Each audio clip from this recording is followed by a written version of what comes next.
अरे ललन बाबू, उधर कहाँ बैठ रहे हैं? पास आइए, इधर आके बैठिए। ये तब का वाक्य है जब राज्यसभा की समाप्ति के बाद उपराष्ट्रपति के पास सभी लोग पहुंचे थे, प्रधानमंत्री भी पहुंचे थे। इस बीच ललन सिंह भी पहुंचे।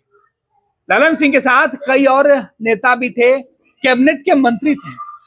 लेकिन प्रधानमंत्री नरेंद्र मोदी ललन सिंह को देखकर सीधे तौर पर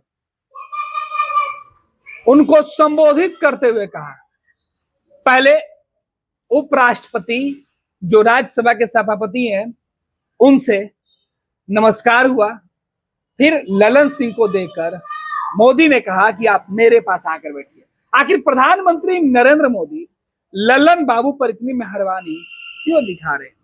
दरअसल आज संसद के अंदर जो वाकया हुआ उसकी हम चर्चा कर रहे हैं।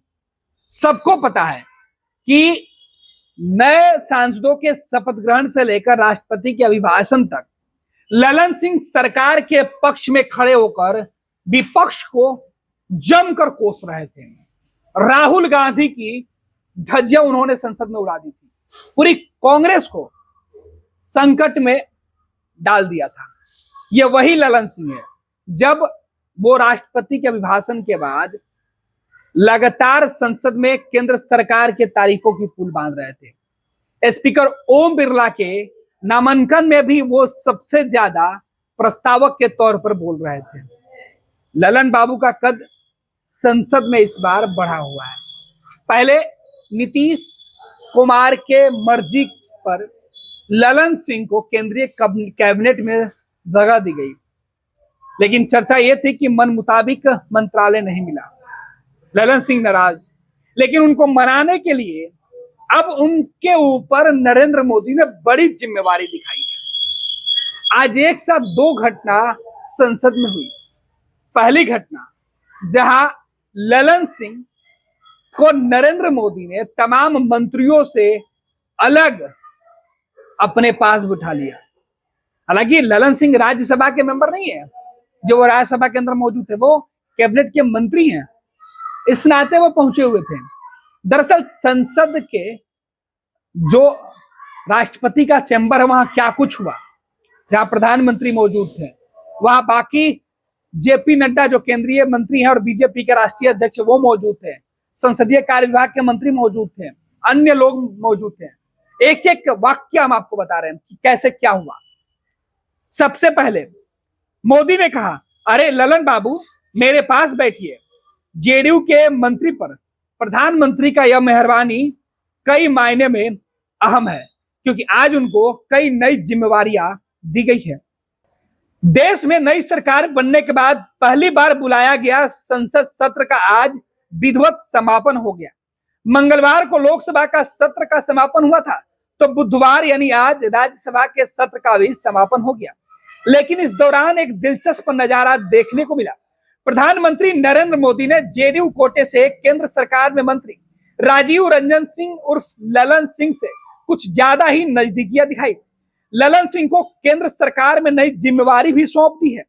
दिलचस्प नजारा आज राज्यसभा के सत्र की समाप्ति के बाद देखने को मिला। राज्यसभा में राष्ट्रपति के अभिभाषण पर प्रधानमंत्री का जवाब हुआ और फिर सत्र की समाप्ति की घोषणा कर दी गई। सत्र की समाप्ति के बाद एनडीए के घटक दलों के मंत्री राज्यसभा के सभापति और उपराष्ट्रपति जगदीप धनखड़ से औपचारिक तौर पर मिलने पहुंचे थे। प्रधानमंत्री भी इस दल में शामिल थे। बीजेपी के राष्ट्रीय अध्यक्ष और केंद्रीय मंत्री जेपी नड्डा, संसदीय कार्य मंत्री किरण रिजिजू समेत बीजेपी के कई मंत्रियों के साथ साथ जेडीएस के नेता एचडी कुमार स्वामी, राजीव रंजन सिंह उर्फ ललन सिंह, रामनाथ ठाकुर उपराष्ट्रपति जगदीप धनखड़ से मिलने उनके चेंबर में गए। प्रत्यक्षदर्शियों के मुताबिक उपराष्ट्रपति के चेंबर में प्रधानमंत्री नरेंद्र मोदी ने मंत्री ललन सिंह से खास नजदीकियां दिखाई। जब वहां बैठने की बात हुई तो पीएम मोदी ने ललन सिंह को खुद अपने पास सोफे पर बिठाया। एक प्रत्यक्षदर्शी मंत्री ने बताया कि ललन सिंह तो दूसरी तरफ बैठने जा रहे थे, लेकिन प्रधानमंत्री खुद कहा कि ललन जी मेरे पास बैठो। जेपी नड्डा और संसदीय कार्य मंत्री किरण रिजिजू दूसरी तरफ जाकर बैठ गए। प्रधानमंत्री की ललन सिंह पर मेहरबानी फिर से झलकी जब केंद्र सरकार ने कैबिनेट कमेटियों का गठन किया। दरअसल कैबिनेट कमेटी मंत्रियों का समूह होता है जो अलग अलग मामलों पर अहम फैसले लेता है। केंद्र सरकार ने दो अहम कमेटी में जेडीयू कोटे से मंत्री राजीव रंजन सिंह उर्फ ललन सिंह को जगह दी है। राजीव रंजन सिंह उर्फ ललन सिंह को आर्थिक मामलों की कैबिनेट कमेटी में जगह दी गई है। इस कमेटी में प्रधानमंत्री के अलावा 10 मंत्री शामिल हैं, जिनमें ललन सिंह भी मौजूद हैं। आपको बता दें कि यही कैबिनेट कमेटी देश के आर्थिक मामलों से संबंधित सारे अहम फैसले लेती है। ललन सिंह को एक और कैबिनेट कमेटी में जगह दी गई है। उन्हें संसदीय मामलों को कैबिनेट कमेटी का भी सदस्य बनाया गया है। इसमें 10 मंत्री शामिल हैं जो ये तय करते हैं कि संसद में सरकार कैसे अपना काम करेगी, कौन कौन से बिल कब लाए जाएंगे। ललन सिंह को इस अहम कमेटी में भी जगह मिली है। चिराग, मांझी और गिरिराज को भी जगह दी गई है। वैसे केंद्र सरकार द्वारा बनाए गए 8 संसदीय कमेटियों में चिराग पासवान, जीतनराम मांझी, गिरिराज सिंह को भी जगह दी गई है।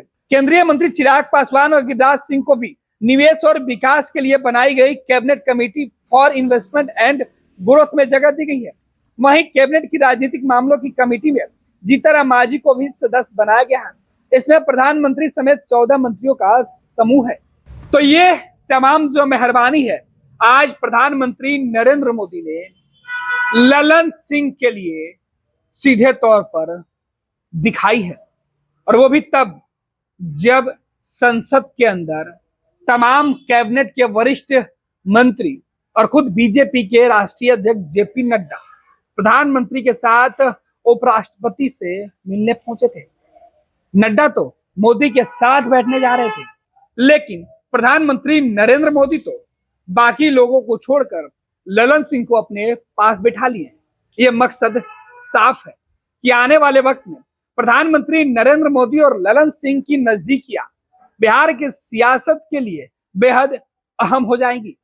आपको बता दें कि जिस तरीके से प्रधानमंत्री नरेंद्र मोदी और ललन सिंह के बीच जो नजदीकी है वो बढ़ती जा रही है। ऐसे में नीतीश कुमार सचेत हो गए हैं। पैनोरमा ग्रुप, जो सोचता है वो करता है।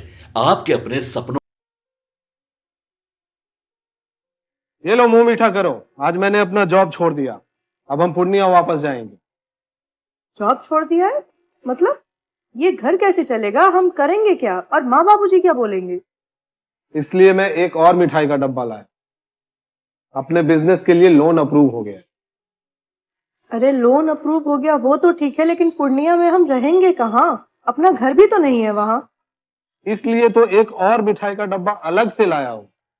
हमने पूर्णिया में घर ले लिया है, पूर्णिया के ई होम्स पैनोरमा में। पूर्णिया में पैनोरमा ग्रुप लेकर आए हैं ई होम्स पैनोरमा। बड़ा घर, आलीशान जिंदगी और अत्याधुनिक सुविधाओं के संग। अरे अरे, अब क्यों मुंह मीठा करवा रही हो? क्योंकि हम घर वापसी जो कर रहे हैं। घर वापसी की खुशी पूर्णिया में ई होम्स पैनोरमा के संग। ई Homes Panorama, luxurious lifestyle redefined.